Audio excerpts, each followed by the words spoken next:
Bentornati sul canale. In questa settimana, come avete notato, non ho pubblicato nessun video in quanto è stata una settimana un pochino impegnativa, però adesso siamo nel weekend e quindi un po' di tempo notturno lo si può trovare. In questo video voglio farvi vedere la creazione di una regola che mi permette di gestire una notifica per identificare gli item che non sono aggiornati da un certo tot di tempo.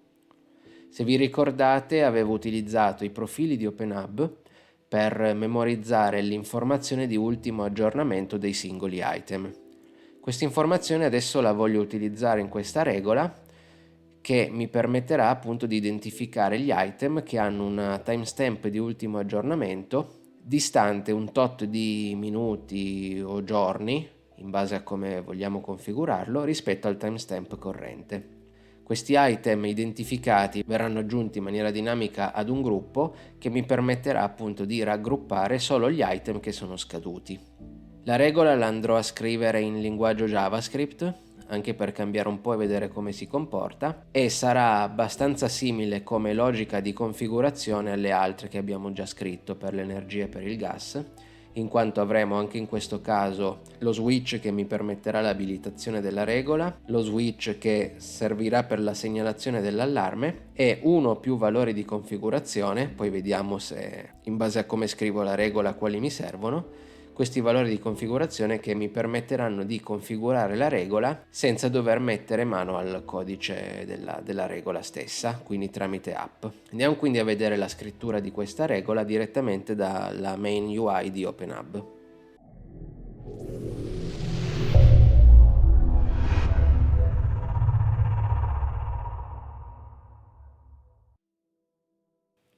Eccoci sull'interfaccia del nostro OpenHub versione di test che gira sul mio PC.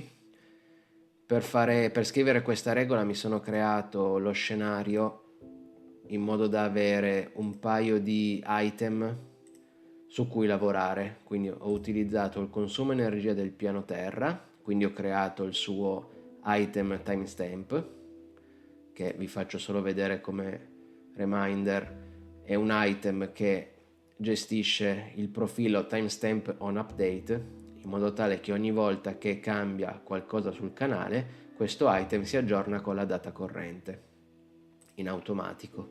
Stessa cosa ho fatto anche per un altro item che è quello della produzione del fotovoltaico. Quindi adesso partiamo con la creazione degli item che servono poi per creare la regola. Quindi per prima cosa creo un gruppo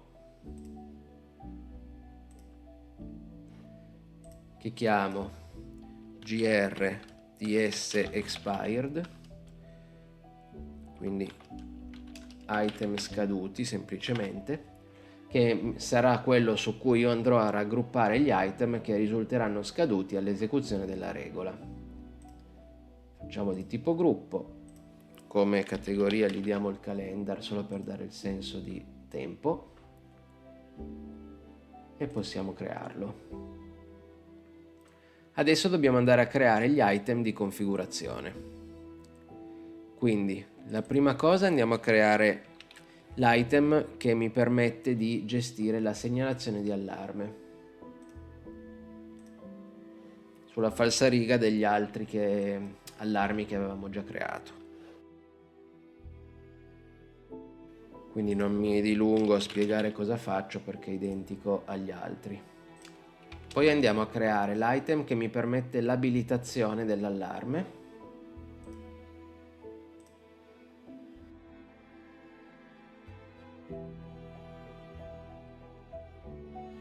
Poi andiamo a creare un item di tipo numerico che mi permette di gestire dinamicamente il valore limite tale per cui gli item vengono considerati scaduti. Quindi sarà un valore in minuti e saranno i minuti che devono essere passati rispetto all'orario corrente per far sì che l'item risulti scaduto.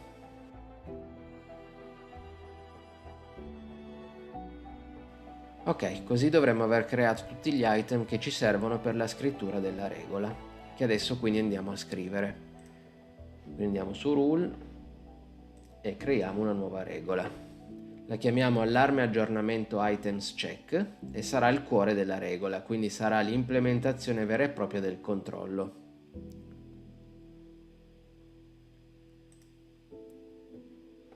La facciamo girare ogni minuto.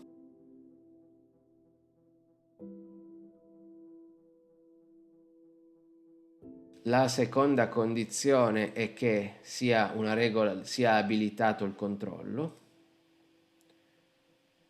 Quindi abilita allarme items. Deve essere on. E andiamo a scrivere il codice della regola, che sarà un run script, ECMAScript, che sarebbe il JavaScript.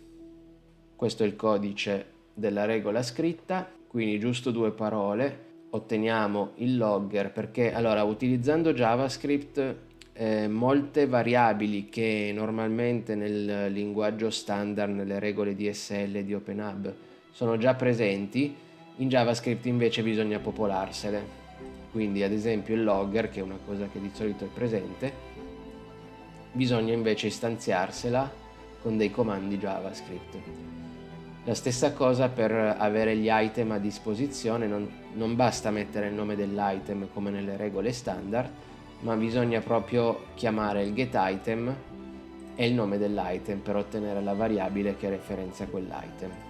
Quindi 2 parole sulla regola, quindi dopo aver ottenuto il logger andiamo a ottenere il gruppo in cui noi andremo a inserire gli item che risulteranno scaduti. Poi andiamo a ottenere l'item che gestisce lo switch, che gestisce la segnalazione di allarme. Andiamo a ottenere la variabile di configurazione che mi tiene i minuti limite che devo avere per considerare l'item scaduto, e poi ci andiamo a istanziare il timestamp corrente. Poi inizia la vera e propria logica, quindi facciamo un loop, un for each su tutti i membri del gruppo TS. Il gruppo TS è il gruppo in cui ho inserito tutti i timestamp degli item. Quindi per ognuno di questi item che trovo nel gruppo TS, grts, vado a prendere lo stato dell'item, che sarebbe la data di ultimo aggiornamento, poi ovviamente devo tradurlo in una data Java e poi lo traduco in millisecondi del timestamp Unix. Poi cosa faccio? Questo item su cui sto lavorando lo rimuovo dal gruppo expired perché potrebbe essere stato già inserito in un giro precedente e poi adesso essere tornato non più scaduto, quindi io di default li rimuovo tutti e poi faccio il controllo tra il timestamp corrente e il timestamp dell'item. Se la differenza, che è una differenza in millisecondi, è superiore al limit, e limit vi ricordo che è la variabile che gestiamo come configurazione per appunto definire questo intervallo di tempo in minuti, moltiplicato 60.000, che sarebbe la trasformazione dei minuti in millisecondi.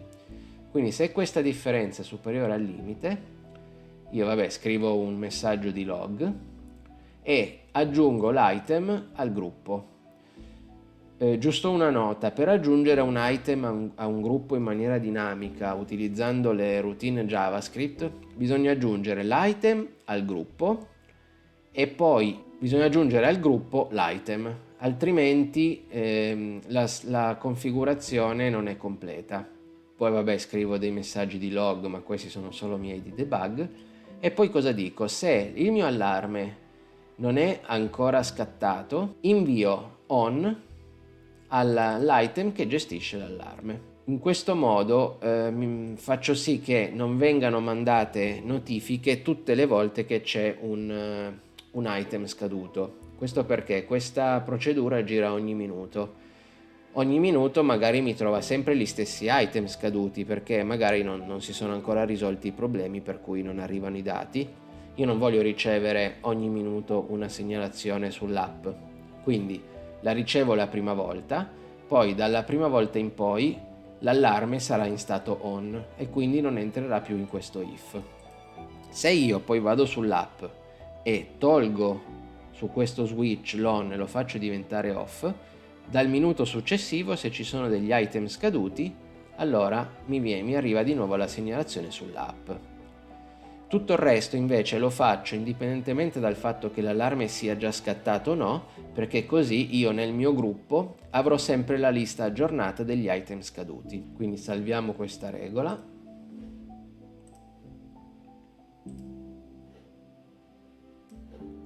Adesso non ci rimane altro che creare la regola che gestisce l'invio della notifica.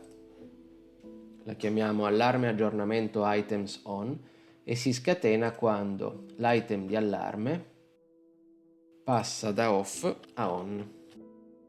Andiamo a settare l'azione che deve essere eseguita e sarà un broadcast notification e il messaggio è items scaduti, ad esempio. E poi possiamo eventualmente aggiungere anche una riga di log, giusto così per averlo anche nel file di log. Salviamo la regola e a questo punto non ci rimane altro che andare a testarla con una sitemap. Ecco la nostra sitemap preparata ad hoc, dove abbiamo l'item di configurazione dell'allarme, cioè di abilitazione dell'allarme, il numero i minuti di intervallo per cui considerare un item scaduto, lo switch di segnalazione di allarme e l'elenco degli items non aggiornati. Quindi a questo punto andiamo ad abilitare l'allarme, aspettiamo un attimo qualche minuto così in modo tale che passi l'allarme. Io adesso ho messo 1 minuto come limite giusto per avere qualcosa che scatti e attendiamo di vedere che il nostro allarme item, lo switch dell'allarme, vada su on. Dovrebbe esserci l'item dei pannelli fotovoltaici che si aggiorna molto raramente di notte e quindi comunque 1 minuto dovrebbe essere sufficiente per farlo scattare. Ecco che è scattato, è arrivata anche la notifica e andiamo a vedere gli items non aggiornati. Come vedete c'è il produzione fotovoltaico che è aggiornato a 2 minuti fa. Ovviamente 1 minuto è troppo poco per fare questo check, però uno potrebbe metterlo 24 ore e quindi da un giorno all'altro in teoria gli item dovrebbero essere tutti aggiornati.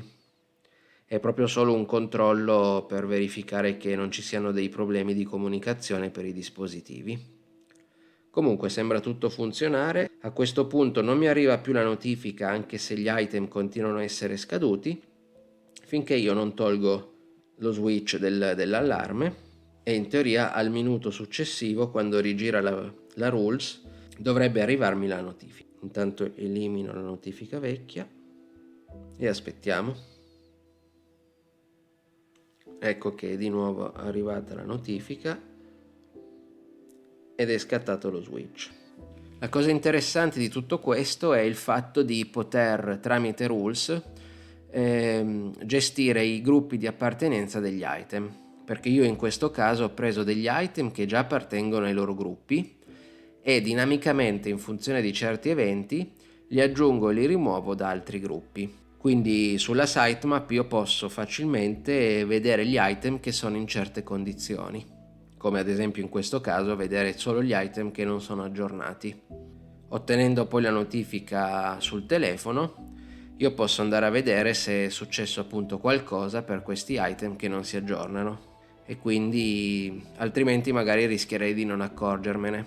Diciamo che è un caso abbastanza interessante questo, perché il fatto di poter gestire l'appartenenza dei gruppi agli item tramite regole ci permette di poter fare delle logiche interessanti di automazione e di verifica e di monitoraggio.